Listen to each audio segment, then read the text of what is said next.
So I've got this terrible headache. I'm in so much pain, literally. Meningitis means the meninges are the coverings of your brain and spinal cord. Itis is inflammation. So meningitis is inflammation of basically every nerve in your entire body. So it hurt to breathe, it hurt to move. There was no comfortable position whatsoever.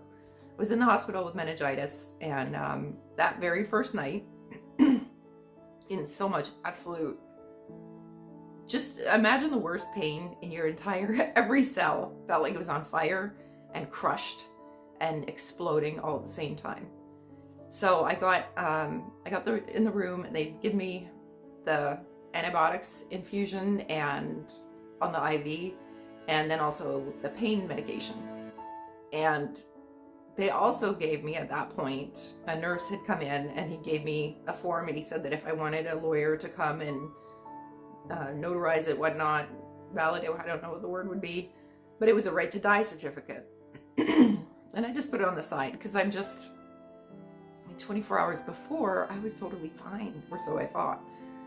So the right to die is basically to sign away that do not resuscitate if it comes to that. So this is me, 24 years old, healthy person in second to last semester of pre-med, thinking I have my whole life ahead of me, and all of a sudden I'm faced with this. Like, this could be the end. These could be the last four walls that I see. I just put it to the side. I'm not even going to think about that. And I close my eyes and I just let go. This is where the NDE comes in. Within a very short amount of time, I don't know exactly, I felt a detachment from my body. My body all of a sudden felt like it was this heavy thing, and it was breaking away, and I was detaching. I didn't open my eyes. I just didn't even move. Like I said, it hurt to do anything. So I didn't even move.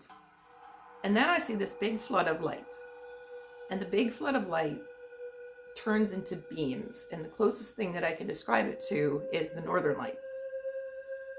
That it's pretty much identical. That it's one light, it's the different colors, but there's ones that get brighter and then more dim and brighter, more dim. And so it was going up to that.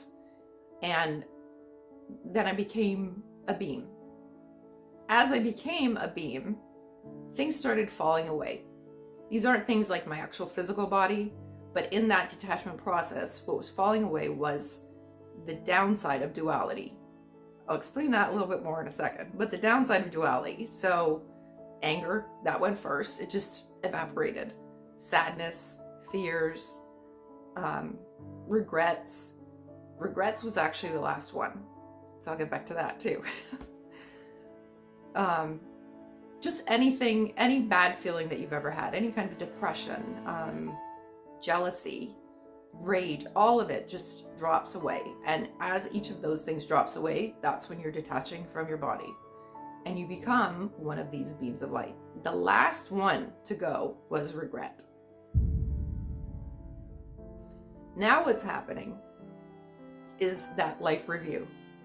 But it's not, there's no one else involved. I don't know the time. I don't know how long that it took for this, because you just lose your entire physical.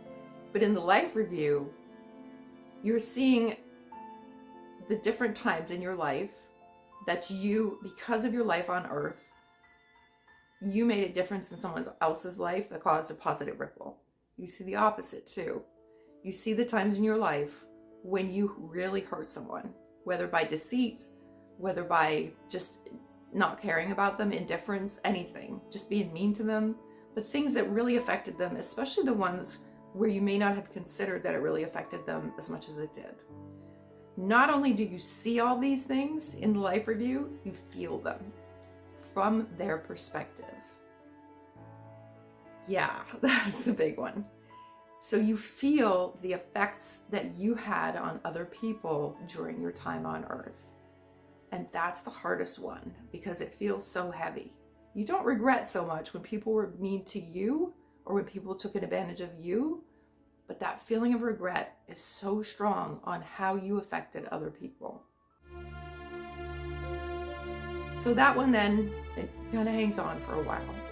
And then you're in a space where all that's left is love.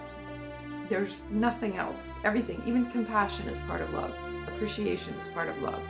Value, joy, happiness, bliss, all of those are a part of love. So the only thing that's left is love. And that's why when people say, oh, love and light, there's actually a reason for that.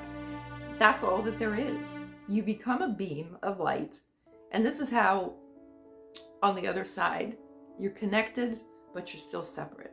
You become a beam of light, not separated anymore to any other person. Having all of that, it changes everything. Now, also having that, I did have the choice. I was fortunate.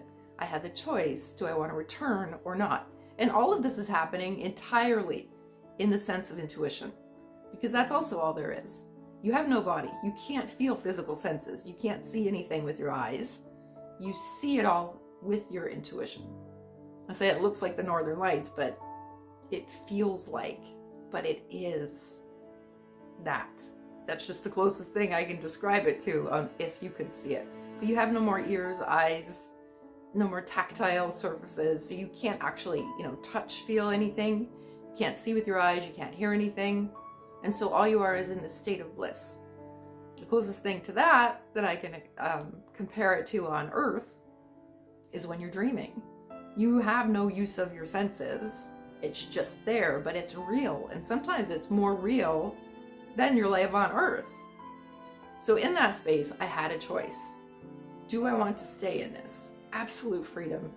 All there is love, complete connection. Or do I want to go back? Seems like it would be an easy choice. Stay there. But I kind of thought in that moment, I want to stay here. But I had a dog, a husky that I had. He was about a year old. And that was my dog. That was my responsibility. I had my cats. I had my friends. I had my life that to that point really didn't mean that much. I didn't get to do anything. I was doing things. I didn't even want to be in pre-med. I didn't want to be in college. I wanted to be an actor. But I felt pressure from, parents, society, different things. Somehow I wanted to prove that I was smart or something. I ended up on this path I didn't want to be. I was an angry person. I did lie. I lied, for little reasons to get out of trouble, like how most people do, and didn't think much of it. I was mostly just angry because I was entirely in a place that I didn't want to be. And a lot of other things too that aren't necessary for here and now, but I was very unhappy, very angry. And then to see on the other side how none of that stuff really mattered. If I had known the truth about life on Earth, why we're here, I wouldn't have felt those things at all. So the truth and why we're here. The other side is unity. You are one beam of light. Everyone else, every other soul is also a beam of light. You're all connected. There's nothing separating you. When you choose to come down here to incarnate, you take on a body and it becomes a duality. So everything on Earth is 50-50, light and dark. And where there's a light, there's a shadow. Where there's hot, there's cold. I had a fear that maybe I'm going to go to hell and burn for all eternity. There is no hell. The only hell there is your life review. So if you harm 1,000 people or 1,000,000 people or 5 people, you're going to live through every experience for secondhand. No, you live through it secondhand the first time. You'll live through it firsthand, that pain that you have caused to those people. So you don't want to be bad to anyone. But other than that, it shouldn't take eternity. Unless you're some world leader who caused havoc to millions and millions of people, it would be for a while and it would be painful. But the more that you live well from this moment on and consciously know that whatever you're doing to another person, you're doing to yourself, the better your life review is going to be from now on. That's part of the things that I say too, is we cannot change the past. And I can't change who I was before the experience, and I've definitely not been perfect after. We still have this human body with all the ancestral trauma and things, and sometimes you think you're doing the right thing, but then later you realize maybe you weren't. Sometimes you think you're helping, and later you realize you were controlling. Sometimes you think you were fighting for something that was right, and then later you realize you were causing chaos and not letting people have their own free will. There's a lot of things, but I could go on. And if you have any questions about anything, please post them in the comments. And I have notes, and so I'll write some more things because I wanted to just speak to you without any notes whatsoever for this video, and then take it from there. And I